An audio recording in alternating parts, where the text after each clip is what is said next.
দেখেন আমি বাংলায় বলি সুবিধা হবে। আমি কিন্তু এখানে রাজনীতি করতে আসিনি, কোন দল না দল নয়। আমি এসেছি আমার ভাই ক্ষতিগ্রস্ত হচ্ছে রমজান মাস, যাতে যাদের সমস্যা হচ্ছে সমাধান হয়। আগামী দিনে এই ধরনের কারো গরিবের মাথায় না ছাদ পড়ে যায় ভেঙে, ওই জন্য আছে। আমাদের যে ঘরটা ভাঙা হয়েছে এবার হচ্ছে আপনারা ঠান্ডা মাথায় বলুন এবার কি হচ্ছে।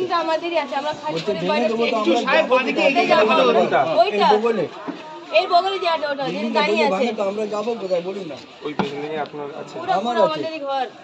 আপনাদের ওটা লিগ্যাল আছে না ইলিগ্যাল আছে? না আমরা তো গরিব মানুষ, প্রমোটারকে দিয়েছি থাকার জন্য। এত তো জল ভরে দিত, ছাদ ভেঙে গেছিল, জলে বাচ্চা নিয়ে মসজিদে কি করবো, কোনো রাস্তায় নেই, তো প্রমোটারকে দিয়েছি আমরা।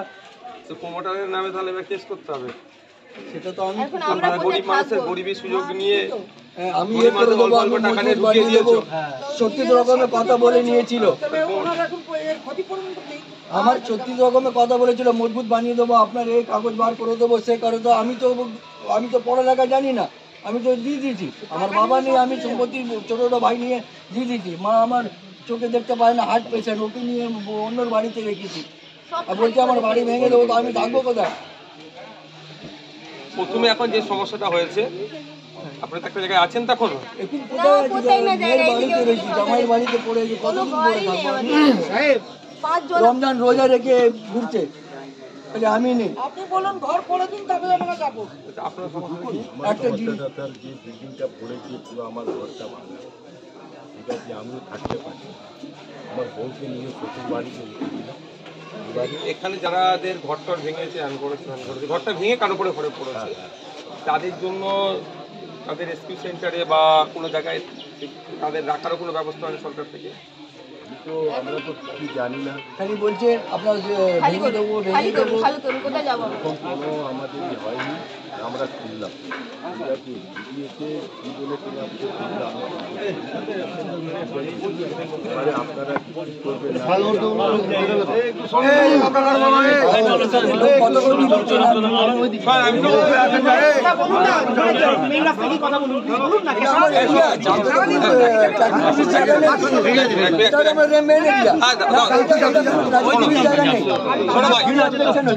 আমি আপনাকে বলি, এই যে পুলিশ প্রশাসন যারা আছেন, এদেরও কিছু করার নেই, কিছু বাধ্যবাধকতা আছে।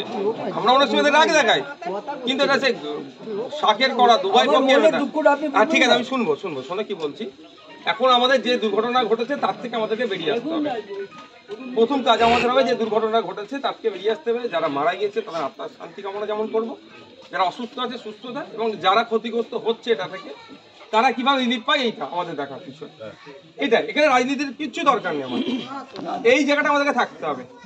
যারা ক্ষতিগ্রস্ত হয়েছে ক্ষতিটা পূরণ কিভাবে পাবে, এটা সরকারকে দেখতে হবে। আমি কোনো পার্টিকে দেখতে বলবো না। সরকার আছে পৌরসভার আন্ডারে, কেএমসি পরিচালিত এটা, তো কেএমসির আন্ডারে যদি এরকম ইলিগাল বাড়ি বানিয়েছে, সেখানে আমাকে ঢুকিয়েছে, তা কেএমসি দায়ভার নিতে হবে। কোন পার্টি কেএমসি চালাচ্ছে আমার দেখার দরকার নেই, কোনো রাজনীতির কথা এখানে নয়। ঠিক আছে, এবার হচ্ছে প্রথম কথা হচ্ছে আমাদেরকে এটা রেস্কিউ হচ্ছে, এখানে পরিষ্কার পরিচ্ছন্ন হচ্ছে, পরিষ্কার পরিচ্ছন্ন হচ্ছে। সাথে সাথে যারা ক্ষতিগ্রস্ত হচ্ছে, আমি আজকেই কথা বলবো দায়িত্বশীল যারা আছেন তাদের সাথে, যারা ওখানে ক্ষতিগ্রস্ত হচ্ছে তাদের বিষয়ে কি সরকার চিন্তা ভাবনা করছে। যদি না মনে করে আপনাদেরকে তুলে ফেলে দেবো, ভাই আপনাদের আছে তো, আপনাদের ভাই আছে তো, যদি মনে করে যারা আছে তাদেরকে তুলে অন্য জায়গায় ফেলে দেবো, ফেলার আগে ভাবাবো। একটু সাইড দিন, ঠিক আছে, স্কুলের বাচ্চা আছে, যেতে দিন, একটু সাইড দিন, যেতে দিন। আমার দরকার ছিল,